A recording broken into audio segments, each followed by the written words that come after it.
पाकिस्तान 1947 में आज़ाद हुआ था, लेकिन इकोनॉमी वो आज तक इंस्टॉलमेंट्स पे चल रही है। और सवाल ये नहीं कि पाकिस्तान ने कर्जा क्यों लिया, असल सवाल ये है कि पाकिस्तान हर दफ़ा कर्जा लेने के बाद भी ठीक क्यों नहीं होता। क्योंकि कर्जा लेना मसला नहीं होता, मसला तब होता है कि जब कर्जा इन्वेस्टमेंट्स की बजाय सिस्टम की आदतों को जिंदा रखने के लिए लिया जाए। 1950s में पाकिस्तान ने फॉरेन असिस्टेंस लेना शुरू की। उस वक्त वजह थी कि नया मुल्क है, कम रिसोर्सेज हैं, वीक इंस्टीट्यूशंस हैं, लेकिन फिर आदत बन गई। 1969 तक एक्सटर्नल डेट 2.7 बिलियन डॉलर्स के करीब था। 1977 तक 6 बिलियन डॉलर से ऊपर चला गया। 1980s में कोल्ड वॉर का पैसा आया, एड आई, लोन्स भी आए, लेकिन सवाल ये है क्या हमने इकोनॉमी बनाई या सिर्फ स्टेट चलाई। 1990s में कर्जा और तेज भागा, एक्सटर्नल डेट 20 बिलियन से 40 बिलियन डॉलर्स के जोन में चला गया और फिर पाकिस्तान एक अजीब साइकिल में फंस गया। पुराना कर्जा देने के लिए नया कर्जा, डॉलर बचाने के लिए IMF से निकलने के लिए सऊदी डिपॉजिट बचाने के लिए चाइना रोल ओवर, और फिर अवाम को कहा गया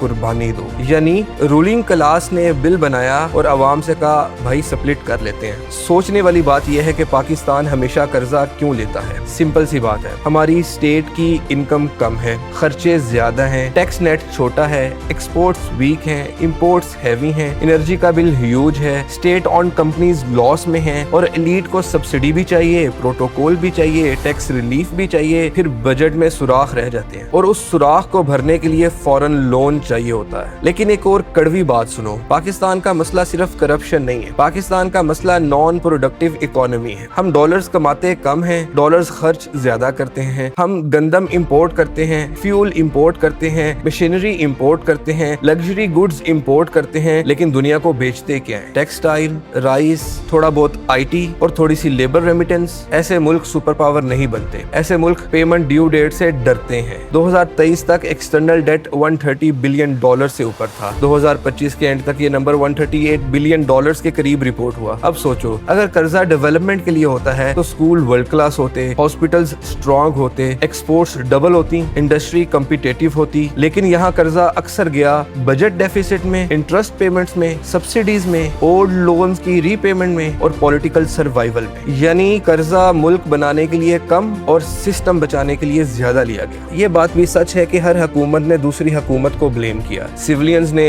मिलिट्री को ब्लेम किया, मिलिट्री ने पॉलिटिशियंस को ब्लेम किया, पॉलिटिशियंस ने IMF को ब्लेम किया, और IMF ने रिफॉर्म्स का लेक्चर दिया, और अवाम ने हर इलेक्शन में नया मसीहा ढूंढ लिया। लेकिन इकोनॉमी मसीहा से नहीं चलती, इकोनॉमी एक्सपोर्ट्स, टैक्स, प्रोडक्टिविटी और डिसिप्लिन से चलती है। पाकिस्तान को कर्जे से निकालना है तो स्लोगन्स नहीं, सिस्टम बदलना होगा। टैक्स सिर्फ सैलरीड क्लास से नहीं, एलीट से भी लेना होगा। डॉलर सिर्फ रेमिटेंस से नहीं, एक्सपोर्ट से लाना होगा। सब्सिडीज सिर्फ गरीब को मिलनी चाहिए, पावरफुल को नहीं। और सबसे इम्पोर्टेंट, कर्जा लेना बंद नहीं होगा जब तक हम अपनी आदत नहीं बदलते। पाकिस्तान गरीब नहीं है, पाकिस्तान का सिस्टम महंगा है, और महंगा सिस्टम हमेशा कर्जे पर चलता है। आप लोग भी इस बारे में सोचें और कमेंट में अपनी राय जरूर दीजिएगा। पाकिस्तान जिंदाबाद।